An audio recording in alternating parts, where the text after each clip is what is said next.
এ হচ্ছে মমতা পুলিশের civic volunteer. আমি শুভেন্দু অধিকারী এই রাস্তা দিয়ে যাচ্ছি বাগডোগরায়, এর ছবি তুলছিল। এর পোশাক দেখুন। কলকাতা হাইকোর্ট বলেছে সিভিক ভলেন্টিয়ার শুধুমাত্র ট্রাফিকের ডিউটি করবে। এই পোশাক পরে মমতা পুলিশের সিভিক ভলেন্টিয়ার। বলেন নাম, বলেন না ভাই। আমি ভুলে গেছি। হ্যাঁ বলেন নাম বলুন। ভুলে গেছি। হাইকোর্ট বলেছে। আরে আমার পা ধরবেন কেন? ভুলে গেছি। আপনি বলেন নাম বলুন। ভুল হয়ে গেছে। এটা পোশাক। ভুলে গেছি স্যার। টাকা তুলে দেন তো পুলিশগুলোকে, স্যার, আর ভুল ওরা হয়ে ভাইপোকে পাঠায়। স্যার ভুল হয়ে গেছে।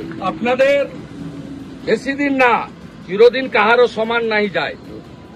ভুলে গেছে স্যার। ভুলে গেছে স্যার। এই হচ্ছে সিভিক পাঠাবেন না। ভলেন্টিয়ার। মাল তোলো, আমি আর আইসির কাছে জমা করো, ভুলে গেছি। আর ভাইপোর কাছে পাঠাও। দেখুন পোশাক ভুলে দেখুন।